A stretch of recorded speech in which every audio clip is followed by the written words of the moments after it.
reunimos-nos em congresso da AIC, aqui neste santuário de São Bento da Porta Aberta, por feliz coincidência, no dia de aniversário do primeiro cinquentenário do breve Pascis Núncios de Paulo VI.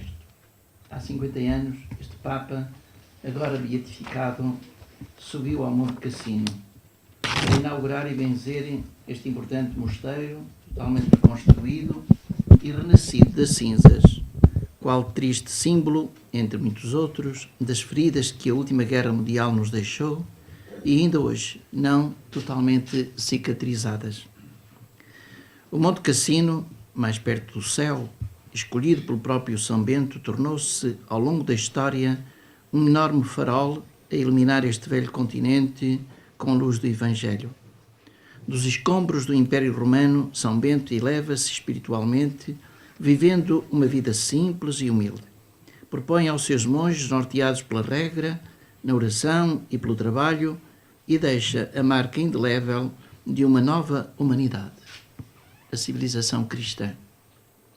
Paulo VI, há 50 anos, quis apontar não só à Europa, mas ao mundo inteiro, e sobretudo à Igreja, que este empreendedor santo, construtor e anunciador da paz entre os povos, proclamando-o padroeiro da Europa.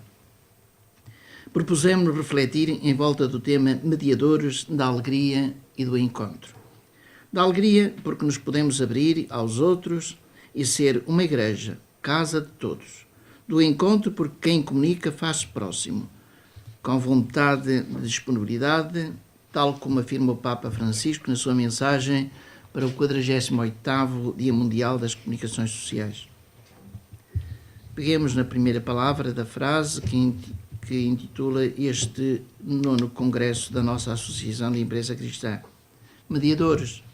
Partamos exatamente ao meio, 5 letras para cada lado, e o que resulta desta separação, a resposta clara, média e dores. Desafortunadamente, nos tempos que correm, a segunda, dores, sobrepõe-se à primeira. Infelizmente, mais as dores do que as alegrias. Porque os média vivem hoje uma agonia crescente, com dúvidas quanto ao futuro, com o fantasma do fim das edições impressas a pairar sobre as nossas cabeças, com a incerteza de sermos ou não capazes de fazer com que a sua, não tão previsível quanto parece, substituição pelo mundo digital traga às empresas de comunicação o retorno suficiente para pagar a um corpo redatorial capaz de fidelizar leitores e anunciantes. Sabemos de antemão da relação que têm muitos dos anunciantes locais em apostar nas páginas online dos jornais da sua região. E a publicidade nos dias de hoje, e particularmente no caso de jornais regionais e locais, é bem menor que residual. Recentemente, em audição na Comissão Parlamentar para a Ética, Cidadania e Comunicação, o Ministro Adjunto e do Desenvolvimento Regional, Miguel Poiás Maduro, anunciou o aumento por parte do Governo das comparticipações para as empresas de comunicação social regionais e locais que procedam a uma mudança para o digital. Informou o Sr. Ministro que o Executivo vai aumentar por um período de 2 anos, para 60%, a comparticipação dos custos de expedição dos órgãos de comunicação escrita, mediante a submissão e subsequente aprovação de planos de desenvolvimento digital por parte destas empresas. Mas ao lembrar que estas empresas têm enfrentado a diminuição da sua base de assinantes e de publicação em papel, esqueceu que o esforço que essas empresas estão a fazer para marcarem maior presença na internet pode demorar muito mais do que os 2 anos em que o Governo está disposto a subsidiar. E esqueceu também se elas terão o suficiente capacidade financeira para manter, ao mesmo tempo, o papel e fazer a migração para o digital sem correrem o risco de perder leitores e anunciantes, podendo até chegar ao ponto de se extinguirem, tal como já aconteceu a muitos títulos regionais, inclusive alguns que foram nossos associados. No anúncio que fez, o Sr. Ministro Poiás Maduro prometeu igualmente aumentar a aposta no desenvolvimento de parcerias. E é este precisamente o tema que me foi sugerido para abordar aqui e que me proponho desenvolver: parcerias empresariais.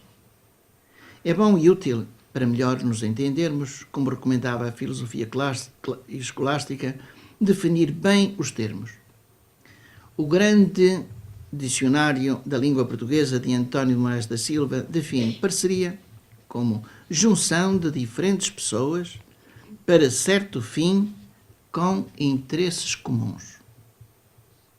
O mesmo dicionário define empresa como a ação de empreender, empreendimento, cometimento ousado, trabalho, tarefa que alguém se determina a executar ou principiar.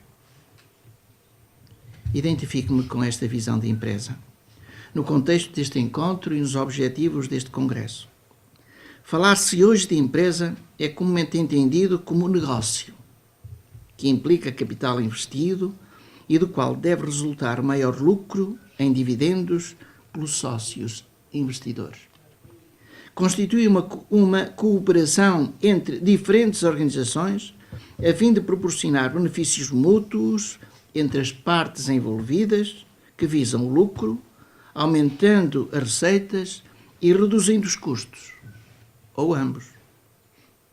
Pauta-se pelos chamados critérios economicistas das leis do mercado, com acionistas conhecidos, capitalistas com rosto, ou multidões anónimas que depositam suas pequenas poupanças e entregam a sua gestão ao grande capital de sociedades anónimas, de um capitalismo sem fronteiras e sem rosto, próprio desta economia que mata, no dizer do Papa Francisco. Presumo que na atribuição do tema que me sugeriram, parcerias empresariais, longe estará de nós este conceito de empresa, a não ser que queiramos dizer que nos devemos pautar por padrões de exigência e competência profissionais nesta área da comunicação da alegria do Evangelho e não simplesmente amadores. Este conceito de empresa implica gente ousada e apaixonada pelo anúncio desta causa, que é a boa nova de Jesus Cristo, no serviço a todos os homens e ao homem todo, na verdade e justiça, como construtores da fraternidade e da paz. Foi o ideal de São Bento, mesmo sem estes meios de comunicação que hoje dispomos.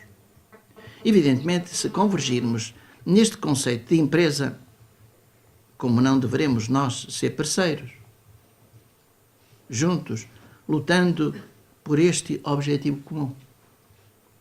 Mesmo sendo poucos, pequenos, pobres e às vezes até perseguidos, os 4 P's, quem nos poderá demover deste ousado e nobre empreendimento? Sermos anunciadores da alegria do Evangelho, não de um livro, não uma ideologia, mas de uma pessoa, Jesus Cristo. Antes de mais, quero recordar que o Diário de Minho está muito perto de completar 96 anos. Ao longo destes 9 décadas, como publicação diária, se não estou enganado, apenas estabeleceu uma parceria formal com o semanário Expresso, fazendo parte de um grupo a que se deu o nome de Rede Expresso. E estabeleceu ainda uma parceria, deixa-me chamar-lhe informal, com o semanário Alto Minho, a única das duas que ainda hoje se mantém. Ora, como podem os jornais regionais e locais dar corpo ao estabelecimento de parcerias em termos concretos e que sejam mais-valia para todos? Como pode este tipo de imprensa juntar-se, reunir esforços, aumentando a capacidade de chegar a mais localidades, fazendo com que não se veja nos seus iguais um mero concorrente, mas um parceiro, de modo que isso que signifique não a diminuição do número de profissionais necessários, mas o seu aproveitamento para a apresentação e o desenvolvimento de novas ideias que podem ganhar corpo no jornal impresso, nas rádios locais, nas plataformas digitais e aqui enriquecidas com formatos de vídeo e fotográfico, aproveitando meios que muitas vezes seria oneroso fazer movimentar. Como podem os jornais regionais e locais estabelecer parcerias com órgãos de comunicação social de âmbito nacional sem correrem o risco de serem anulados pela grandeza e implantação desses mesmos órgãos nacionais? A resposta afigura-se-me complexa, mas é a nós que compete aproximar ideias e descobrir soluções que podem ser encontradas, no nosso caso, publicações de índole cristã, dentro das nossas próprias dioceses. E deixo já aqui 2 exemplos concretos. O Suplemento de Património da Cultura, que desde há 15 anos o Diário do Minho publica todas as semanas.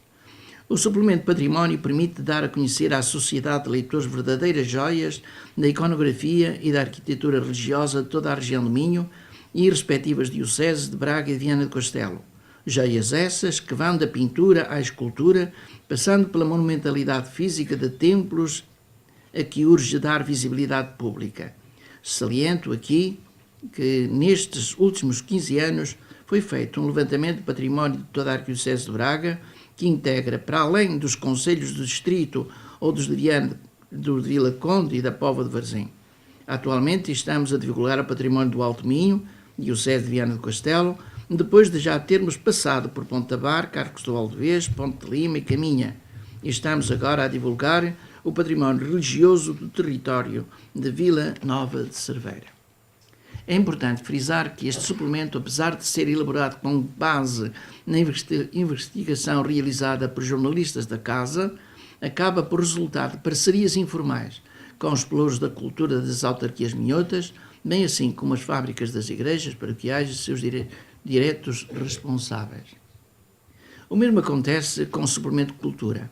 Sendo coordenado pelo jornal, o seu conteúdo resulta também de parcerias informais estabelecidas com colaboradores ligados a instituições de diversa natureza, tais como universidades Católica, do Minho, do Porto, escolas secundárias, bibliotecas, museus, etc. Ou seja, com os nossos próprios meios, isto é, utilizando os nossos jornalistas e colaboradores, promovemos o património religioso, designadamente o património edificado, que no Minho merece ser valorizado e visitado, e promovemos a nossa cultura e as personalidades que lhe deram corpo ao longo dos séculos, como ainda recentemente aconteceu, por exemplo, com a divulgação que fizemos de um grande homem da Igreja, como foi o beato arcebispo D. Frei Bartolomeu dos Mártires, e outro que, não sendo clérigo, deu um contributo decisivo para a grandeza da arte religiosa em toda a região minhota, o arquiteto André Soares. Ora, tendo isto em conta, deixo aqui uma pergunta. Por que não associar a estas parcerias informais e estes conteúdos a Diocese de Viana do Castelo, fazendo uma parceria formal com o Notícias de Viana, que permita a publicação neste jornal de todos estes trabalhos? Desta parceria poderão colher-se muitos frutos, até a nível do turismo religioso, que, embora seja visto pela Igreja, a que o Diário do Minho pertence, como uma verdadeira espiritualidade, e não deixa de ser também um importante vetor de desenvolvimento económico e social. Mas esta parceria, para além de se poder estender a muitos dos jornais da área geográfica em questão, poderia igualmente ganhar espaço na Rádio Sim, propriedade da Rádio Renascença, já que o suplemento de património dá a conhecer publicamente as prementes necessidades de restauro e de conservação de valências do património religioso, passíveis de melhorarem esse mesmo património e assim incentivarem ao turismo e também a uma participação comunitária nas despesas que essas necessidades implicam. E o Suplemento de Cultura, por seu lado, tem divulgado um vasto leque de monumentos, de personalidades e de valores culturais que bem merecem também uma divulgação que ultrapasse o âmbito das páginas do Diário do Minho. E seria também através da Rádio Sim que poderíamos dar voz a especialistas que, através de artigos, de estudos académicos sobre esse património, possam contribuir para que os leitores conheçam melhor essas valências e incentivem ao referido turismo religioso. Aliás, se estivermos atentos às mais de 30.000 edições deste jornal quase centenário, podemos verificar que o património da Arquidiocese de Braga, daqui identificada como incluindo as dioceses de Braga e Viana do Castelo, mereceu sempre uma particular preocupação. E esta especial atenção não existe por acaso. Basta aqui atendemos ao facto de cerca de 80% do património existente em Portugal está sob a responsabilidade da Igreja.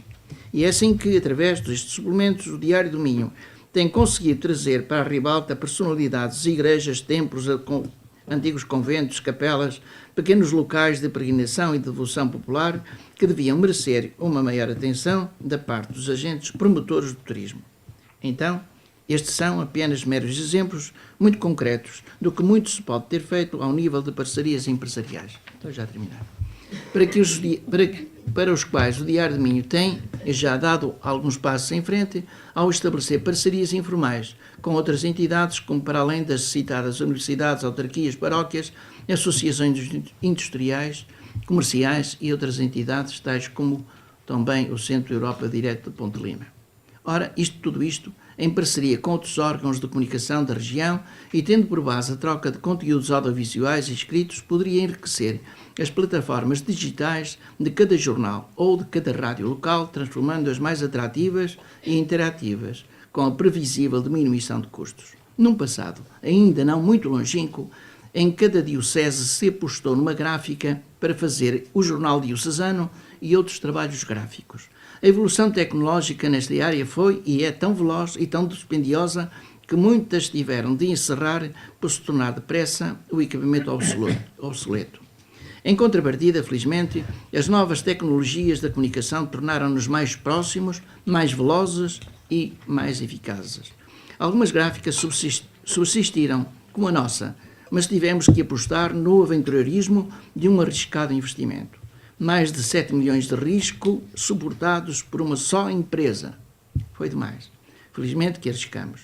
Mas se há 16 anos propusesse aos associados da AIC este risco compartilhado, que diriam?